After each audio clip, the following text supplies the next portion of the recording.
Hello everyone and welcome to the Trada webinar, SEO and Paid Search, How to Invest in Both. We are lucky enough to be joined by SEO global experts, SEOMoz today. I'll be introducing our speaker from SEOMoz in just a moment. Everyone, welcome to the webinar. We are going to cover a lot of interesting content today about how to use SEO and paid search together. I'd like to ask you all to please ask as many questions as you possibly can. Go ahead and type them directly into the chat box, and we will answer as many as we can fit into the hour at the end. It is absolutely my pleasure to introduce Ruth Burr from SEOMoz. She is the head SEO over there at SEOMoz, which I believe means that she is the one who actually SEO optimizes SEOMoz. Is that correct, Ruth? That's right. Awesome. How long have you been with SEOMoz? Just a few months, since May. Great. Well, we are very, very lucky to have you. Would you like to talk a little bit about your experience in SEO and in paid search? Sure. So I've been doing SEO since 2005, both in-house and for agencies. And I also spent a year and a half working for Point It, which is a marketing agency here in Seattle, where I ran both SEO and PPC programs and a number of the kind of hybrid programs that we're going to talk about today. Great. Well, Ruth, you bring with you a wealth of experience and great ideas, and we are really looking forward to it. Thanks. Today with us as well is Matt Hessler here from Trada. Matt has been doing search for, I don't even know how long.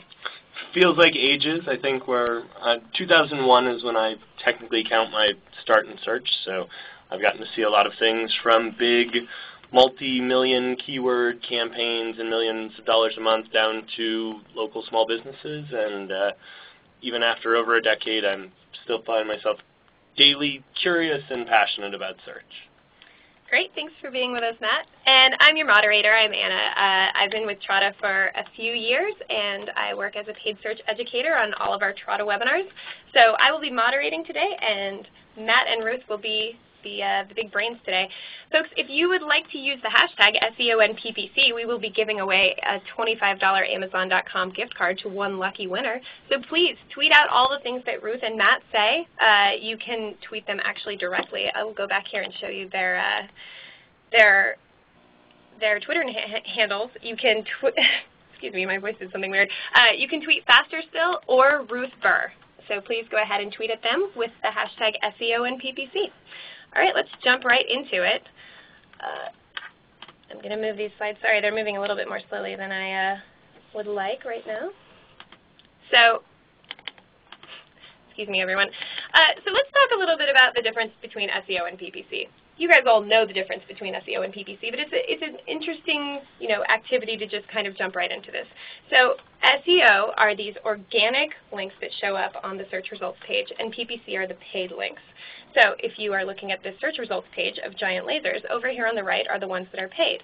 Now, the general idea is that the ones on the right are paid and the ones in the middle are free. But as we know, that's not entirely true. Ruth, I'd love to hear you talk a little bit about kind of the meaning of free when it comes to SEO. Sure. So SEO is free in the sense that you're not actually buying an ad. It's not a direct marketing tactic. You can't say, I'm going to spend $2,500 and for that I expect to get X conversions.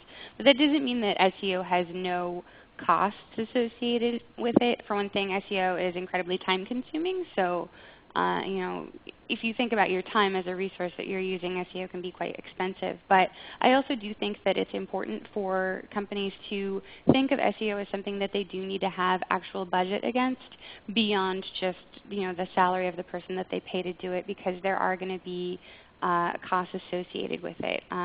One example is that right now in SEO especially, content is becoming more and more important, and the cost of creating and promoting great content is not something that most companies, SEOMoz included, have the resources to do entirely in-house. At SEOMoz we're pretty fortunate to be able to have a huge community that we can sort of tap as needed to create content for us. But we also spend money on things like creating infographics, creating videos. MozCon, which is one of our events that we put on every year, there's a budget associated with that, and also a huge link and SEO benefit that comes from doing it, and in addition to being able to connect with the community. So there really are a lot of incidental costs that can occur with SEO, and I think it's important to put some budget around it.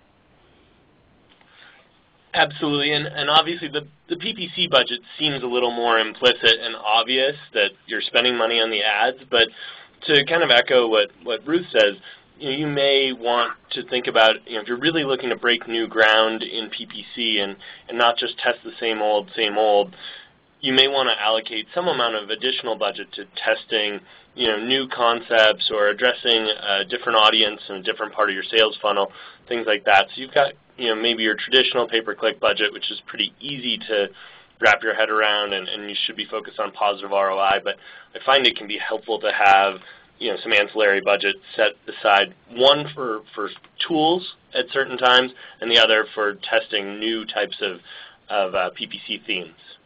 And Ruth, you talked a little bit about the fact that even at SEOMoz, you outsource some of your content and some of the work that's done. So can you talk a little bit about how you choose these consultants and how maybe they don't always work out, and so you should have budget for that as well? Absolutely. And this is something that I've encountered really everywhere that I've worked. Is no matter how many resources you have, they're finite, and occasionally everybody's really busy. You need a great piece of content. Your web designer is really busy working on the actual website. You need an infographic. It's something that you have to outsource. But unfortunately, people aren't going to create an infographic for you for free, and then if you like it, you can pay for it, and if not, you don't have to pay for it. Sometimes you pay for something and it doesn't work out. We really rely very heavily on word of mouth and referrals and on an existing network of people that we've worked with before. But there's definitely times when we, and this has happened again everywhere that I've worked, have gotten pretty far down the process with a designer or with a tool or with a vendor, and just had to cut our losses and start over. And there's real costs associated with that you sometimes just have to eat. So it's important to have a little squish in your budget just in case things don't go as well as you want them to. Well, and what I find is if you don't plan that squish in the budget, what people do is they feel like they've already invested in this, so they have to stick it out, which in a lot of times can be the worst decision, right? Yeah. Yeah. And you don't want to feel like you just have to stick it out because you've made a financial investment. If you set aside a little bit of money at the start, you maybe feel a little better about walking away because you kind of had that allocated. Thanks, guys. So I'm going to move along, and we're going to talk, before we really get into the tactics of using paid search and SEO together, a little bit about setting goals for SEO and PPC. And today when we talk about the two together, we are going to try as much as possible to talk about them as an integrated campaign. So, Matt, we were talking earlier about how it's really more than just ROI, and there are ways for you to consider smaller goals along the way to prevent yourself from resting on your laurels or feeling too comfortable, and to constantly find ways to optimize, which as marketers is something we're obsessed with. Absolutely, and I think this is, one of those things where the overall goal can kind of obfuscate the several smaller things you can do to improve your campaign. Obviously, everyone's going to be focused on, kind of an ROI when they're looking at their PPC campaign specifically. How do I lower my cost per acquisition? How do I make sure that this is a profitable program?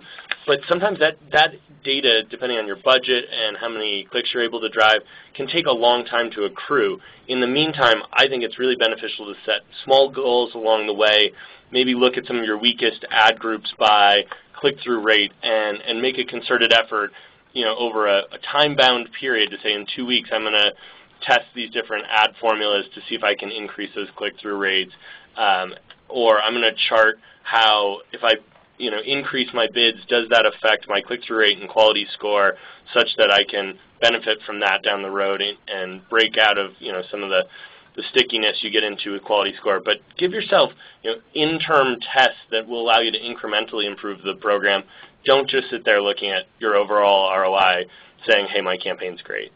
And I think the same is true for SEO, and it's something that we actually struggle with sometimes at SEOMoz because we are driving a lot of traffic. We're incredibly fortunate to have such an amazing community that is returning to the site and talking to us. But sometimes that steady improvement over time can actually disguise inefficiencies, because you could be doing even better, but maybe you're not looking into it because you're already doing well. So I think it's important to, in much the same way that Matt was just talking about for PPC, have smaller goals beyond drive more traffic, make more money.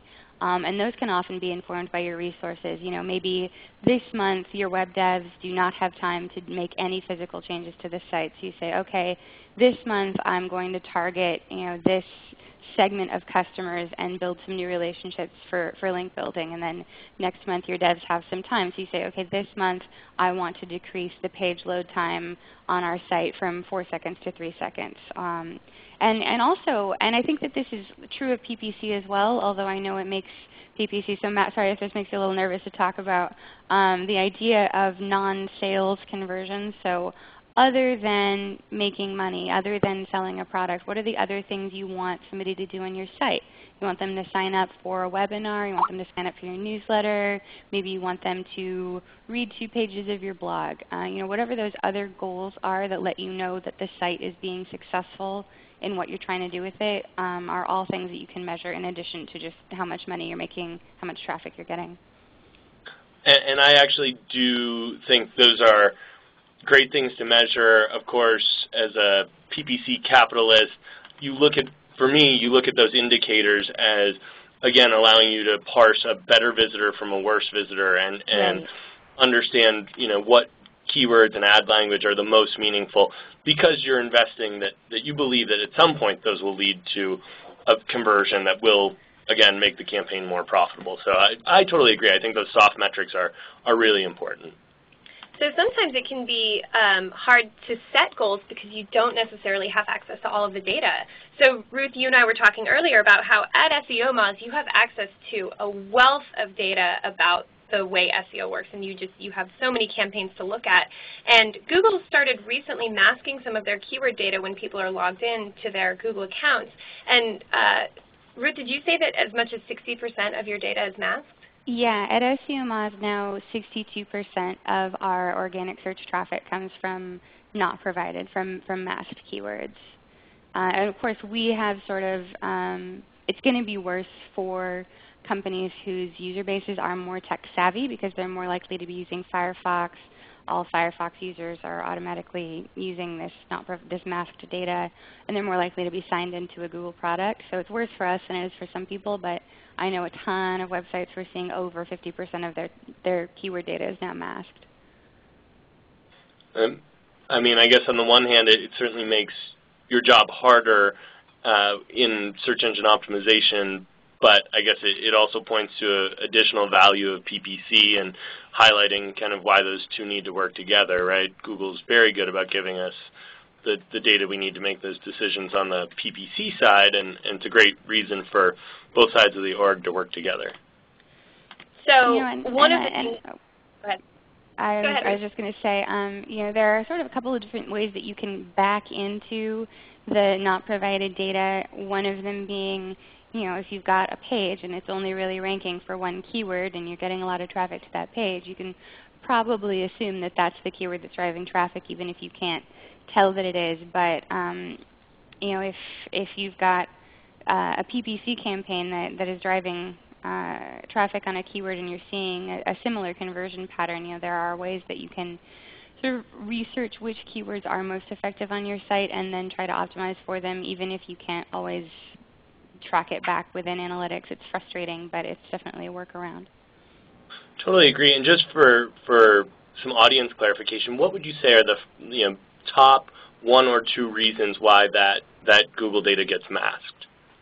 Sure. So one reason is anytime you are signed into a Google product and using Google. So if you're signed in to Google Plus or Gmail or your YouTube account or any of your Google accounts, all of that data is going to be masked. Also, basically, anytime you're using secure search, so if you're searching on Google and the URL is starting with HTTPS instead of HTTP, it's going to mask that keyword data, and that's the default state for anyone who's using Firefox as their browser. So now you're seeing almost no keyword data from Firefox users. So as they've tried to make browsers more secure and everything like that, it really hampers that keyword data, right? Yeah, yeah. I mean, basically what they're trying to do, at least to make a gesture toward, is keep marketers from being able to tell what specific people are searching for. I would argue that that was already impossible to tell from Google Analytics before they masked the data, but I can understand why as a PR move Google might move toward that. It's frustrating for me. And it's all the more reason to perfectly segue into our next slide that we should think of paid search and SEO as an integrated campaign. Because one thing that is utterly true about paid search and SEO is that the intent of the searcher is the same. One person types in a term, and then they either click on an organic or a paid ad. And so they're there for the same reason, even if we think of them as being very different. And so we can look at behaviors of users from SEO and PPC and apply that knowledge, to the other discipline.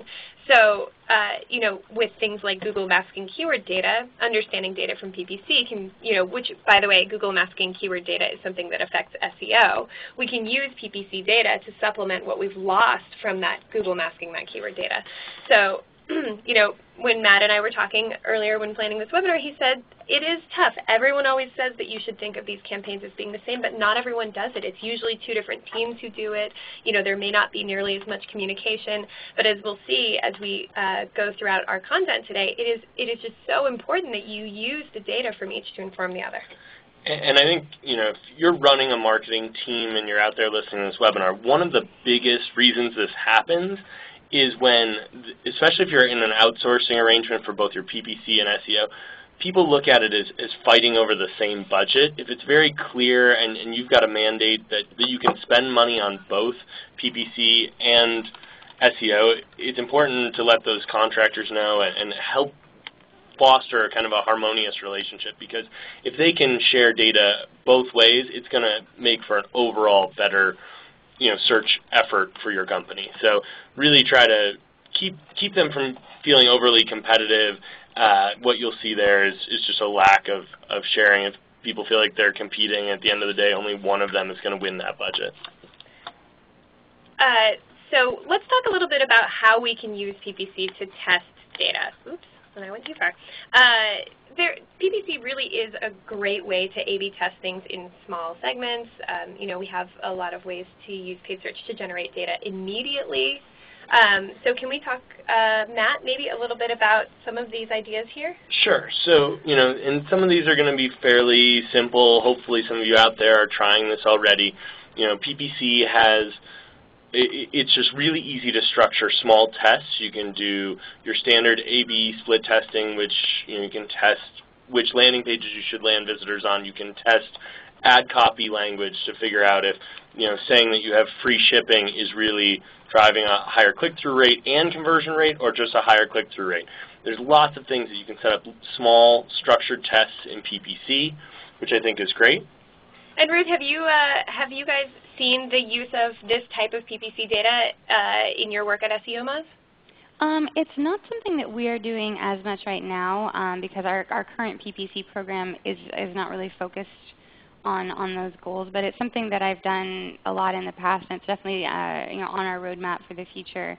There are a lot of things that right now, basically, how I'm working with Justin Fanning, who does our PPC marketing, is really getting as much as we can on the same page about our keyword list. So, what keywords are working for him that aren't working for me, or vice versa. When I first came on, we really found some areas where PPC was doing very well and SEO wasn't, and we were able to dig into the data and figure out why and sort of change how we were targeting those terms, which has been really successful. In terms of A/B testing, it's something that we do a lot, especially with our retargeting and remarketing programs. We will often, we have a huge, I'm sure as many of you who have visited SEOMoz.org can attest, we do a lot of retargeting and remarketing, and that's one of the chief ways that we test new calls to action, new conversion paths, things like that. We'll test those using our user segment off-site, bring them back onto the site and see how they do, and that has informed a lot of how we handle our branding and our conversion path on site. That's awesome. And I think when people think about PPC and SEO working together, they think of this simple kind of keyword farming and how do I ferret out these high converting terms and make sure they're applied to my SEO. But I think there's some other interesting things, like I've seen folks take their top performing ad language themes and start to use those as meta descriptions. Not that that's specifically related to SEO, but what's going to happen is now you have proven language running in your descriptions that will display in the Google results, and that can be really powerful. One thing about SEO is getting ranking, but you also want it to say something compelling so those users, when they do see that organic listing, are inclined to click. So we find parlaying some of those successful ad themes can be really good. The second thing, and again, this is a bit ancillary to SEO specifically, but I think it's really interesting to look at mobile usage for kind of site design decisions. Google on the paid side is sharing lots of stats showing enormous growth for searches coming off of mobile browsers, and understanding that audience and whether or not is that an audience that's just doing research and not that important to you, or is that audience actually taking action? If so, you might need to apply that to your overall design principles for the site to make sure you are mobile friendly, and PPC can drive some of that information. So to be clear, let's talk a little bit about a use case. So you could look at some of your data in analytics and see that your mobile users aren't necessarily converting, that they're coming and looking at your site, but they're actually only looking for information. So you could design maybe some extremely easy to read on your mobile site. You could design maybe some easy to read comparison tables or some other types of information, but not necessarily conversion-centric information, because they may be coming back on desktop and converting on your site. That's right. And they also find that they're coming in on a mobile device and not converting because your site isn't well optimized for a mobile conversion. So I think PPC, especially if you're not really getting a ton of mobile traffic, you're not really sure what people are doing, running a campaign just targeting mobile devices and seeing how people on mobile devices use the site can really inform your mobile design decisions. Your Yep. And to be clear, PPC for mobile is actually very different. It is. It is a very, very different beast, and it's something that your strategy is different, your ads are different, everything about it is different, and having a mobile optimized site is really important. And that may be a whole nother webinar, so we should probably move on. But there are lots of tips and tricks to running good mobile PPC. So this other option for using your paid search data to inform your SEO campaign, to audit and refresh your SEO target keyword list. This is, I would say, arguably the most common way that people use their paid search in order to inform their SEO.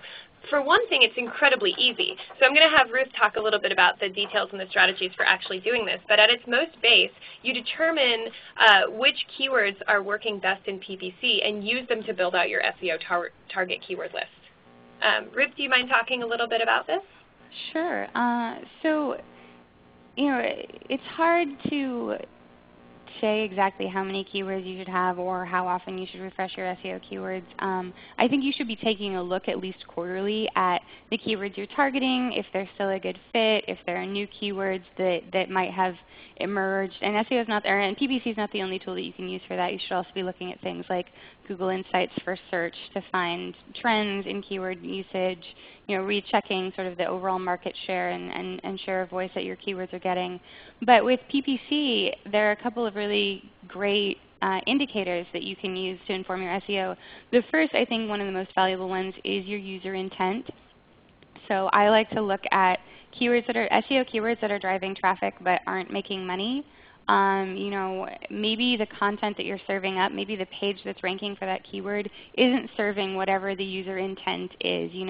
If everybody's searching for chocolate cookie recipe and they're coming to my page and my page is about buy chocolate cookies, that's not a good user experience and they're not going to convert.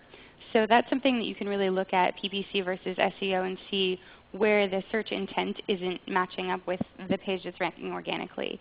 The other way that you can really use PPC to find search intent is that super specific PPC search query data from your broad match terms. If you have a page that's ranking really well and it's just really ranking well for the phrase chocolate cookie, and you're like, that's great, chocolate cookie is a really competitive term and I'm so happy that I'm ranking for it, but I'm not making any money. You can run a campaign on chocolate cookie broad match and see the different queries that people are actually using to search with that. Maybe again, they're searching for recipes and you're trying to sell them cookies. Maybe they want a picture of a cookie and you're giving them the history of cookies. So that long tail, that search query data can really inform your broad match SEO terms. And also, it's a really easy way if you don't have a blog topic this week to just dig into your PPC search query data and say, oh, here's a 6-word search query. That's how long does it take to bake chocolate cookies? Well, that's my blog post for today. So it's a great way to generate content ideas as well. I think there's so much useful information from doing exactly what you said. This is another great reason why maybe you've got a little bit of your PPC budget partitioned to doing tests like this, because that's the exact methodology that I would use, is test some stuff with broad match, and Google's really good about furnishing a lot of those, ancillary queries that come as a result of that broad match. And what you get, it just opens your eyes to all the various ways that searchers are searching for chocolate cookies, right? Yeah. So Ruth, I have a question for you. For those of us who have a content strategy on our website, and a big part of that is having a blog, do you suggest having a different set of SEO target keywords for our blog that are maybe longer tail, that determine our topics and are a part of our editorial calendar? Well, I really think that is going to depend on your website and on your blog. Certainly, I think that a blog is a great way to target your longer tail keywords because you can be so much more specific, but depending, it depends on your keyword strategy. Maybe you really want those longer tail keywords to all be going to your product, if you're a big e-commerce site.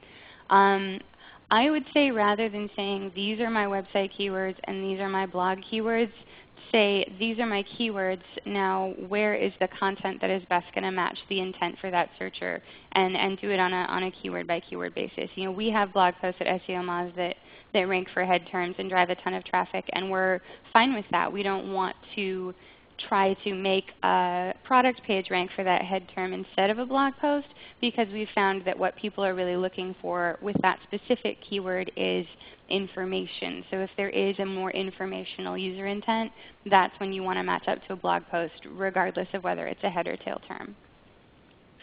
And you're learning that people for that specific phrase are coming more for information rather than conversion because you're looking in analytics to determine what they do, correct? That's correct, yeah. Okay. So again, this segues nicely into our next slide. The idea that attributing where your conversions and where your website visits come from can be a problem because you do need a cookie. Ruth, could you expand on this? Yeah, so one of the huge problems I think facing a lot of websites today, and I don't think anybody's really figured out the best way to do it yet, is those multi-touch attributions. So, if I'm buying nail polish online, I'm probably just going to search for nail polish, find one I like, and buy it. But if I'm buying something like enterprise-level IT software, that's going to take a lot of research. It's going to take multiple visits to the website before I'm ready to make that kind of big decision. Same if I'm buying, like a TV. I'm probably going to do some research. I'm going to come back to this site. I'm going to do price comparisons. And that might mean that the first time I ever hear about your product, I hear about it from a PPC ad that I click on. But by the time I'm ready to buy, I already know about you, so I visit your site directly. So what gets credit for the sale? Is it that PPC ad? Is it that last visit to the website? Is it the time that I connected with you on social media to ask about customer service? On those situations where a customer might encounter your company 3 or 4 times before buying, it can be really difficult to figure out whether or not your campaigns are being effective if they're not the last touch before the purchase. So, in this instance, right, a lot of people are using cookies. If you're using lots of third-party kind of consultants to execute your programs, they may have conflicting cookies. Everybody wants that attribution, right? Everyone wants to say that, well, the first time they found out about the product was from PPC, so they would have never heard about you otherwise, so we should get credit for the sale. I think as a marketer, you have to kind of determine what's the best way for you to look at this. But having the cookies and being able to track that helps everyone. I mean, for PPC, you may not get credit for the sale, but to at least know that X keyword generated some sort of conversion down the line is going to be important for you to optimize and make that campaign perform better in the future. So I think wherever you can have that cookie, and even if everyone gets an attribution for that conversion event, it's going to allow them to continue to refine their programs in a positive way. Now, obviously, you can't pay out based on each of those attributions for a single conversion, but share the data. Make them empowered so they can make your programs better. And the challenge with that really does come when you have users who visit your site every day. So this is a problem that we have with attribution in SEOMoz. If somebody comes to the site every day, there's only so much data that we can capture on them before we just blow up our database, and it's not useful. So I think robust attribution modeling and saying, here are the sources I'm going to count, here's what I'm not going to count, it's going to be different, like Matt said, for every business, but I think it's really important. And I think it's also, this is where it really comes in handy to have a robust customer relationship management system in place so that you can really track existing behavior back to existing customers. So what are some of the tools that you use, Ruth? Well, in the past, when I have been running campaigns on Adobe products, I really liked the attribution modeling that comes with Adobe Search Center. But if you're not running campaigns in Search Center, then that's not going to be super useful, but I think their attribution modeling is really great. I actually have captured a lot of data just using Salesforce in the past. You can kind of back into it, depending on how much time you want to spend tweaking your cookies. A lot of people end up just sort of launching a proprietary cookie and capturing the data in just a straight-up database, and then using a data visualization like Pentaho or Tableau to pull the data back out.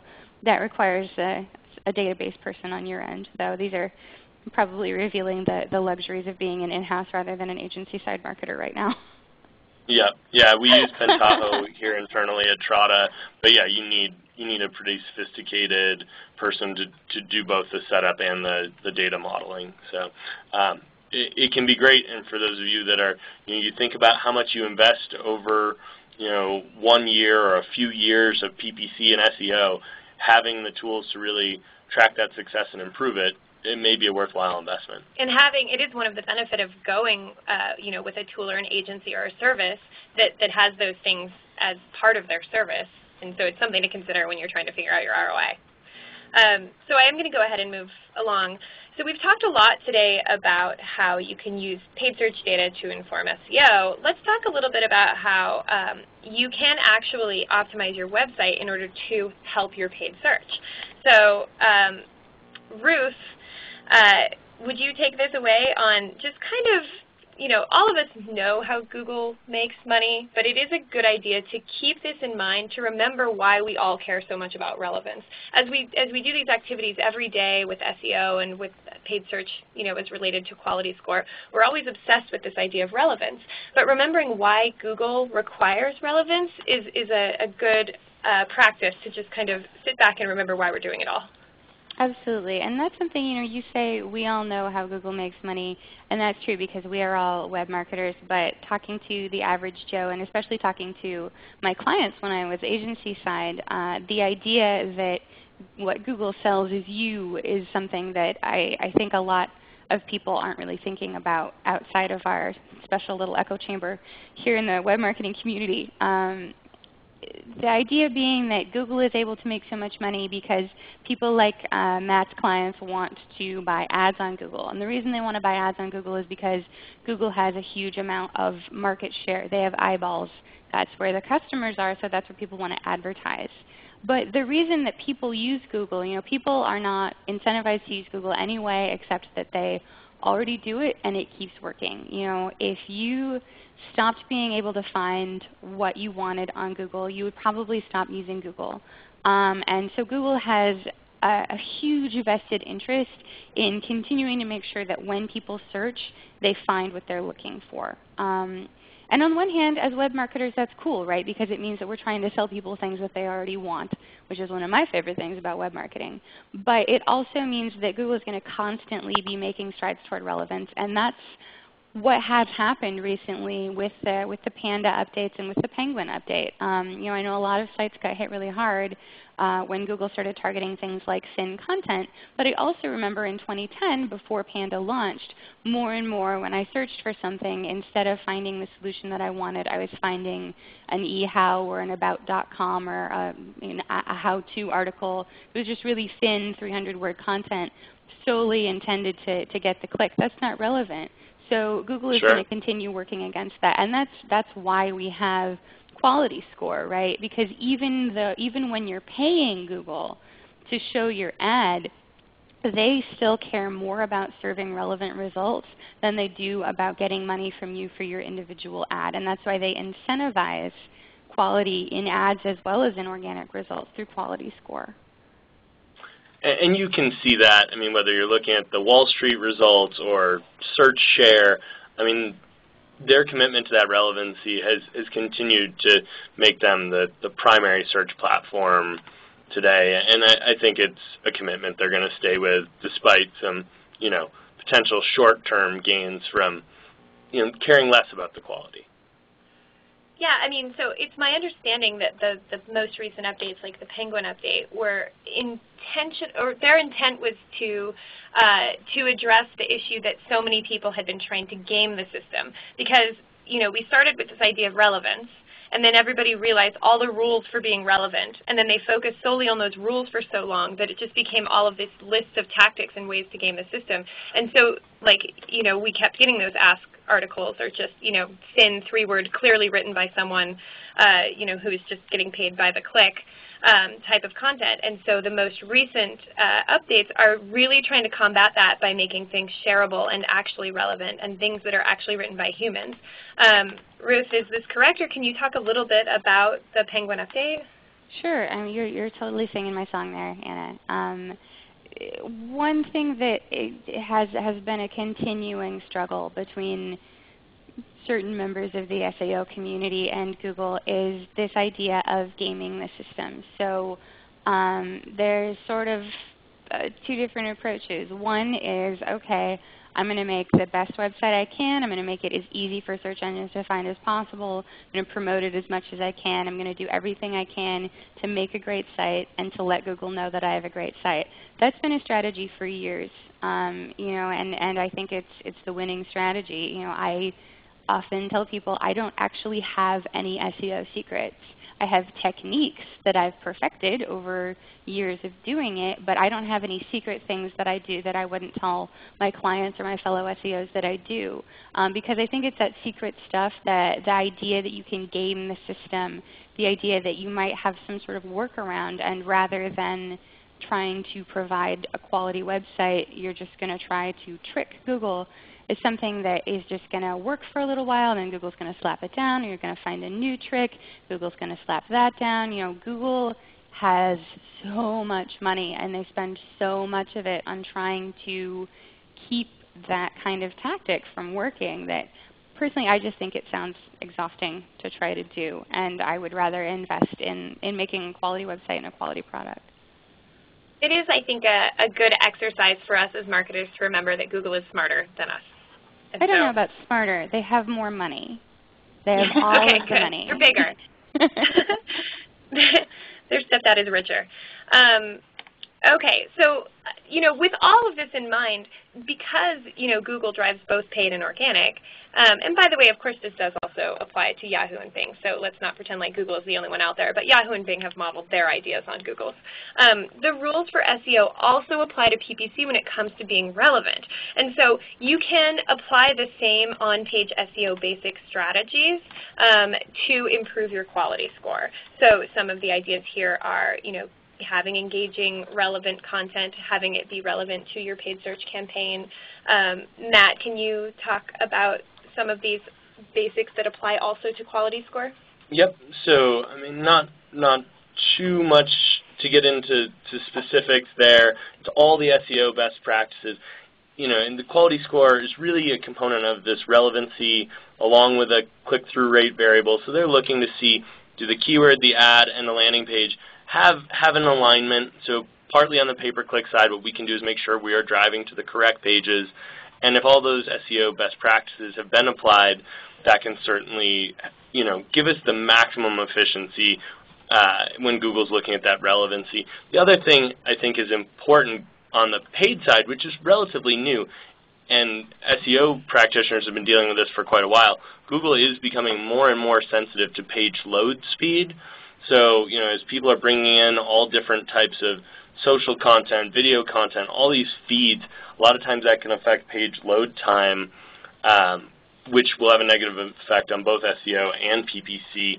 That didn't used to be as big a thing in the paid side, but that's becoming more and more a strong component of quality score. And just at a more practical level, having a slow page load time can have a negative effect on your conversion rate. This has nothing to do with quality score with Google, but if someone comes to your site and it takes forever to load, they're less likely to convert.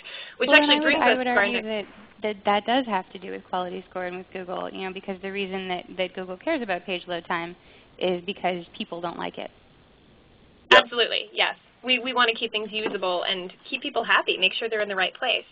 So this does bring us to a sort of age-old conundrum, which is if we want to have a landing page which is SEO optimized, meaning that it has all the right words on it and it's designed in the right way, and we also want it to be able to drive conversions, there is this sort of trade-off between, is it readable or is it more conversion-centric? Does it have more images or less images? And this is something that we talk about a lot, and I'd love to hear the two of you talk a little bit about how to toe the line between conversion-centric and SEO optimized, starting with Matt.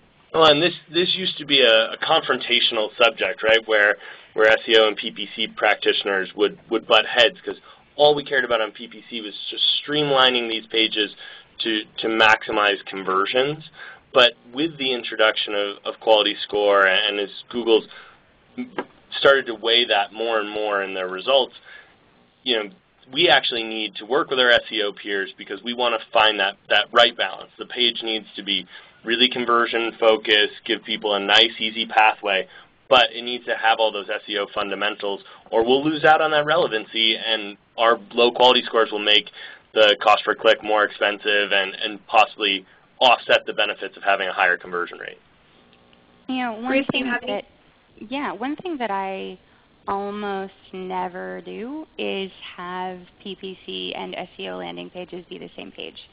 So when I'm running a PPC and SEO hybrid campaign, usually my PPC landing pages are no indexed and no followed and as much as possible hidden from being indexed by the search engines because I do think with PPC, you want to be driving harder for the conversion.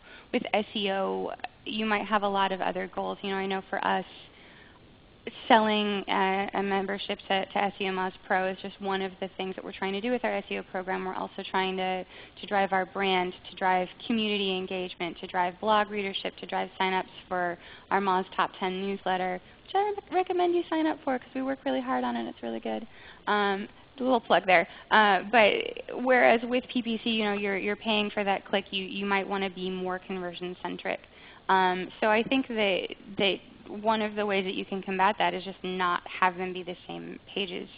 And that, again, allows you to run those tests that we were talking about earlier because you're not driving any SEO traffic to your PPC landing page at all.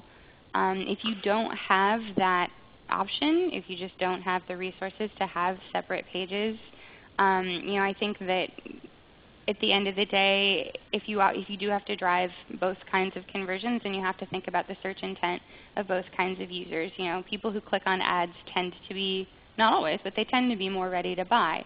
Whereas with SEO, you might need to include more informational content than you otherwise would on a PPC page. So I guess in a nutshell, I would say if you can't have separate pages, then you just got to test and see what's ready for you. But I will also add, and then I know we have to move on, that you should never be adding SEO keywords to any copy, whether or not it's on a PPC landing page, to the extent that it's not readable or sounds crazy.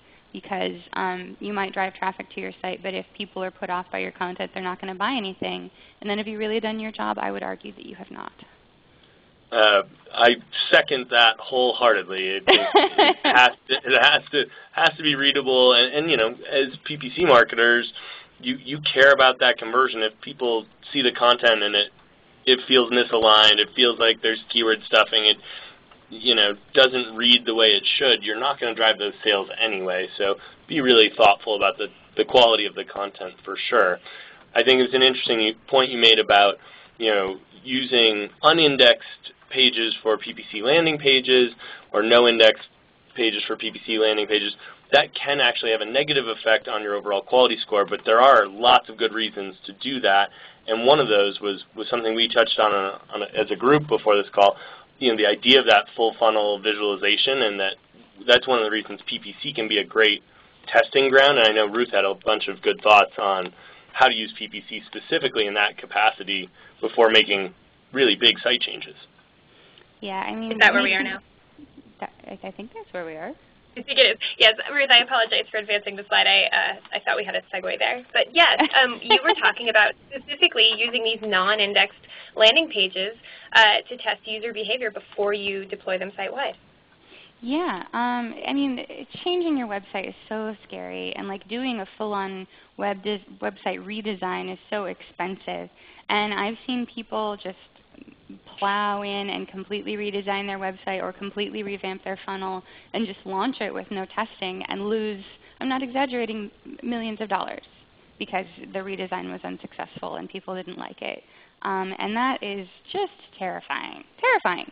And you don't have to do it, especially if you're running a PPC program, because PPC allows you to take a subset of your users and test things, test new designs, test new funnels, test new conversion paths, and really see on a subset of users, okay, before we launch, where are the places where people are falling out of the funnel? Before we launch, do people really like the green color scheme more than the orange color scheme, or do they think it looks weird? And launching that on a subset of your website allows you to have the best possible iteration of that revamp and that improvement, because you do want it to be an improvement before you launch it on your whole site. Because just launching cold then you have to learn based on your entire set of users, and again, that gets really expensive. Great way to use pay-per-click, and you can totally limit that expense and get really good test results. So we are running a little short on. Oh, go ahead. No. Okay. We are running a little short on time, so I want to encourage all of our listeners to please continue to enter your questions into the chat box. We're getting a ton of great questions, and we will answer as many as we can at the end, which means we may go about 5 minutes over. But I want to give Ruth the opportunity to go through some of her dashboards that she is going to show us today. So Ruth, I'd love to hear about your concept of dashboard creep and how you can combat this by being more intelligent about the way that you set up your dashboards. Sure. So I think dashboarding is something that can really have a huge impact both on your workday and how effective you can be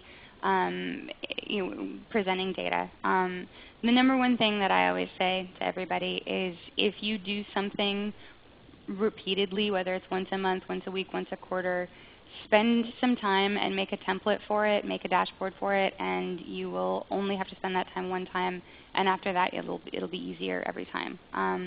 So this is my basic stats dashboard, and really what I believe about dashboarding is that dashboards should be bite-sized. You should be able to look at a dashboard. It should not require any scrolling left to right, up or down. You should be able to look at it and say, okay, is everything doing okay? And that's really all you need from a dashboard. Is everything doing okay? Is anything great? Is anything terrible? Is anything unusual? Don't put any why is it happening data in your dashboards. That's not what your dashboards are for. That's what your brain is for.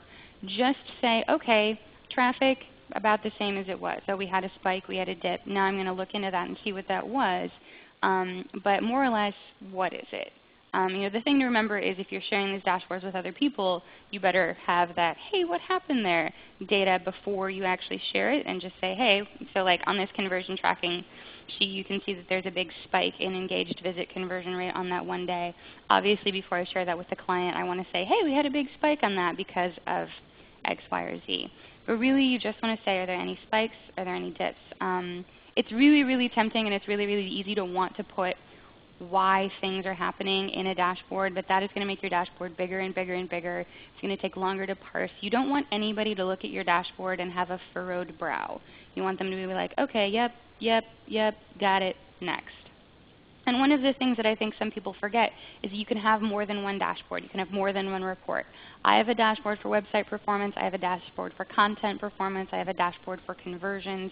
And I just look at them, and then once a week, once a day, however often I'm checking them, I'm just like, yep, looks good. Yep, looks good. Oh, there's a problem. Now I'm going to spend some time and look at what the problem was. But when it comes to quickly checking on your data, the more bite-sized you can make it, the more time you're going to save and the more time you're going to have to actually be effective. And everyone, Rachel is our awesome Trada chat jockey right now, and she is looking up the link to a blog post that Ruth actually wrote about exactly the same topic. This is it, and she will share it with everyone. I read Ruth's blog post. It goes a lot more in-depth on just this topic and shows exactly how you can set up your dashboards to really increase efficiency. So Ruth will be sharing that with everyone right now. Hooray. So just to kind of wrap everything up and finish off before we get to our questions section, everyone here knows that you need to use SEO and you need to use PPC, but they really are so much better together. The data that we get from paid search can so greatly inform SEO. We use a lot of the same strategies in SEO as we use in PPC to make sure that our quality score is optimized or our landing pages are optimized. They really are so very much something that you should use together. And I know that we said that, Matt says, everyone always says think of it as an integrated campaign, but nobody ever does it. But it is very smart to just make sure that if you have different teams working on these, that they have an open line of communication, that they are informing each other with data. And if you do follow these practices, you will see, a very measurable change. I agree. I think, it can be as simple as forcing, if they're both outsourced contractors, get them on the phone for meetings together as well as separate meetings. Be very specific about things that you want them to share. Okay, come with a list of, highest converting keywords, come with a list of highest click-through ads. Let's see if there are language themes that we can apply. Be demanding. Make the two parties work together, whether that's internal or external. And of course, it can be very demanding to, be able to do all of these things in-house. So obviously, SEOMoz can help you with SEO, and we're going to take just a moment to talk a little bit about how Trada can help with paid search. Trada's solution is probably a little bit different from the solutions you may have seen before. Rather than having an algorithmic tool or being an agency, we have a community of highly specialized PPC experts. So when you join Trada, we assign experts to your campaign based on their experience in your specific vertical or with your specific needs. You'll have more than one expert working on your campaign. This is the crowdsourcing idea. And because they all work at the same time, they have this great diversity of thinking. They have the time to do everything correctly when it comes to PPC. As we all know, paid search is a highly specialized profession. It's something that requires a great deal of time and expertise and thoughtful work. It can be exhausting. And so all of these experts actually do everything for you. Here is an example of a Trada customer. This is ProPricer. This is one of our customers who I believe does... I'm actually not familiar with the ProPricer campaign, but we can I just put this one on here. I'm trying to remember which one, these guys do, but we've been working with them for a while, and you know, the best thing about Trada for them is the fact that they can kind of take their hands off the wheel and not have to worry about doing all of the day-to-day work of paid search and manage all of it from a high level. So if you're interested in hearing more about Trada, please go ahead and type "I'd like a demo" into the chat box. We'll follow up with you pretty quickly. We'll have someone like our demo specialist here, Jordan, whose photograph is on this slide, do a personalized campaign assessment. He'll take a look at your paid search campaign, determine how we can help and if we can help, and you'll have the opportunity to ask questions and get solutions. It's pretty low pressure, but it will allow you to just really learn about how the Trada Marketplace could help you out. So let's move on to the questions portion. Ruth and Matt, I will be directing questions towards you. Everyone, we got a ton of questions, and we will get to as many as we possibly can.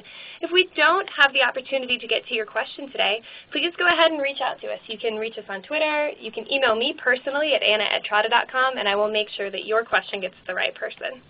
So I am going to just get organized here, and if you'll give me a moment. I am going to direct this question towards Matt first. Another Matt asks, we have an annual budget of about $25K for marketing. We sell travel to South America. What % of this budget would you spend on PPC, and what % on SEO? And I'd actually like to hear the answer from both of you, but Matt, I'll send this to you first. Very, very interesting.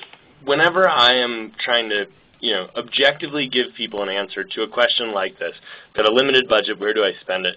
Try to do some cursory research on the space itself.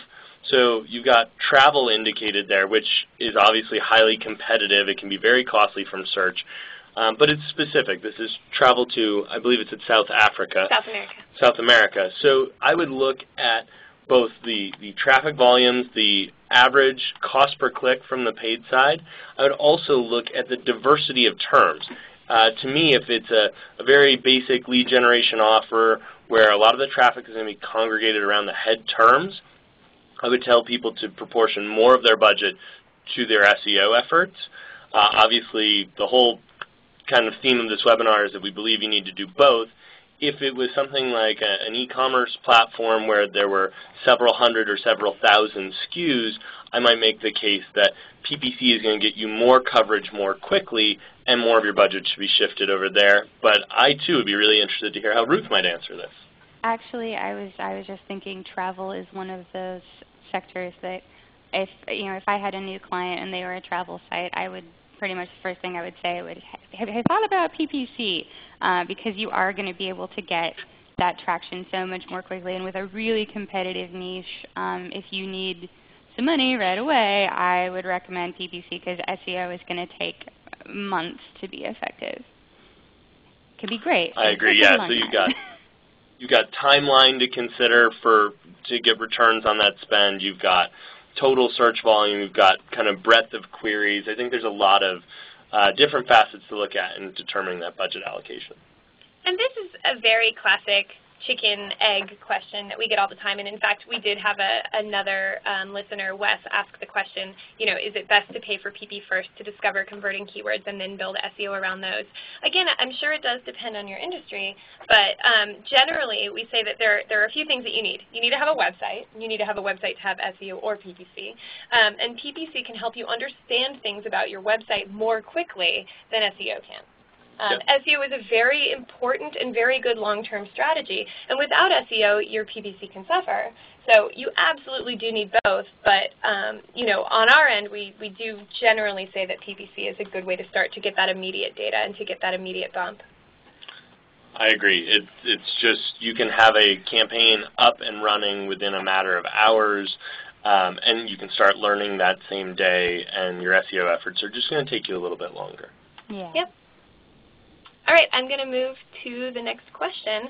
I'm going to send this one to Matt to begin with. Mike wants to know, eConsultant showed that in the UK, only 6% of users click on PPC. Any idea what that number is in the US, and do you have any comments? I hear these questions. I've seen different stats on this. I would not I'm not going to throw out a number to be quoted on because I don't have a specific stat. The numbers I hear are between 8 and 10%, so maybe a little more PPC friendly here than in the UK.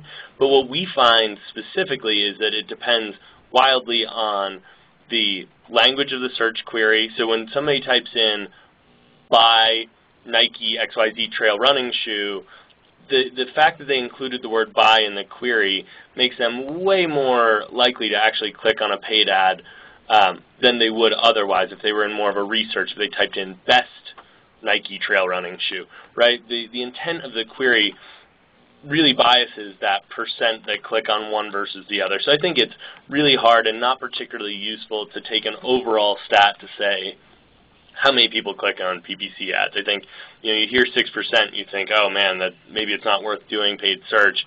Well, A, it's 6% of a huge audience, and B, if you start to pick that apart and look at keywords with certain purchase intent and things like that, you get a much different statistic, and those are really valuable customers for your business. And we always suggest that, so go ahead, Ruth. That's all I had. Word. I totally agree. Word. We always suggest that ranking on the page for a given term with both SEO and PPC gives you a massive advantage, if only because you are taking up much more search results page real estate than some of your competitors. If you're on the page twice, it's twice as many chances that you'll get some eyeballs. Oh, sorry. I was just going to say, I would add to that, and this is anecdotal evidence. This is solely based on my own experience on running PPC and SEO campaigns together and not on a larger study, but I've seen the presence of a PPC ad on the page increase the click-through on organic results by as much as 25%. For some reason, seeing your company name twice on the page, it's a trust indicator, it's an authority indicator, it's a little brand hit, and I've seen in almost every industry that I've run hybrid campaigns for, the PPC on the ad on the page will increase the click-through rate on the organic listing if both are present. And that must go both ways. Yeah, that's a really good, cool fact, and definitely having an organic listing will help your pay-per-click click-through rates because there's that implied, Google stamp of approval if you were in the organic listings as well. I think when people view the organic things, especially if they're looking to purchase a product, they like the notion of clicking on a paid ad because the assumption is this is going to take me right to the product I'm looking for. This company is obviously interested in selling me this product, so I'm going to have more of a direct path. But if I can see that they had an organic listing as well, there's a lot of credence that goes with that. Great. I'm going to move on, and I'm going to send this question to both of you, but Ruth first. This is a question from Twitter. How should I audition a search agency? So I'd actually like to hear from Ruth, what are the things that you would look for when, kind of trying out, allocating some budget aside to sort of audition or try out an SEO practitioner, whether it's an agency or, an independent contractor or maybe even a hire. What are the things that you really look for? What are the types of goals that you set? And do you set aside part of your budget and allow them to play with part of it? What's your strategy for that? Well, you are really with SEO. I think that looking at what they've done is important. I think an agency should be able to have at least one client who is so satisfied with their performance that they're willing to let you talk about them. What I would usually do when hiring an agency is just prepare a quick little questionnaire of some basic questions that you want answered on SEO and see how they answer them. And I actually, if I'm doing an agency search and I don't really have a lot of other criteria, I'll cast the net pretty wide and try to get a large volume of responses back just so I can kind of see where they're trending. Does anybody stand out as being particularly misinformed or going above and beyond in terms of the information they give me? And then if you are looking for a long-term SEO engagement, most agencies will allow you to purchase an audit from them that's just to the audit. It's not an ongoing engagement. And SEO consultants, it depends on what you get. I would expect to pay anywhere from $2,500 to $4,000 on an SEO audit. It might be a lot more if your site is very big. It might be a lot less if they're just going to do something really top level. But just purchase a couple of different audits, and I would say don't just look at the quality of the work. I mean, obviously that's most important, but with SEO especially, you are going to need to be working very closely with them. So I would also look at how they talk to you about your website. You know, do they talk about what kind of access they'll be able to have? Do they want to know about your devs? Do they want to know about how you're adding content? Because I think in order to be successful, you really have to look at hiring an SEO consultant as hiring a consultant rather than hiring a vendor, and that requires a closer relationship. So that's something that I would look for, is how active are they in pursuing that closer relationship. All of those things make a lot of sense. I think, you know, in PPC you can take a few other tactics. We find that it's really helpful to look, you know, as Ruth said, at the background, but industry-specific knowledge can be a huge help. Every industry has its little PPC nuances, so experts, you know, contractors that understand some of those industry peculiarities can get you moving really quickly and keep you from stumbling over some kind of age-old mistakes for the industry. What we see a lot of times is, you know, people will allocate a test budget as they're kind of trying out a pay-per-click vendor.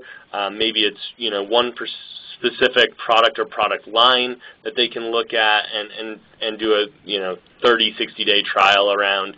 Obviously, you want to give them enough budget that they're going to have data and be able to do their jobs and optimize, and that it's a fair test. But in some cases, just carving off a part of your program so you don't commit to a new agency or provider and kind of go off a cliff with a brand new program that, you know, you have to build new traction and things like that. So you want to maybe slow roll that, give them a small piece of your search, and see how they perform. And if you like the performance, the philosophy, the way they approach it, their industry-specific knowledge, then it's time to, you know, introduce a full engagement.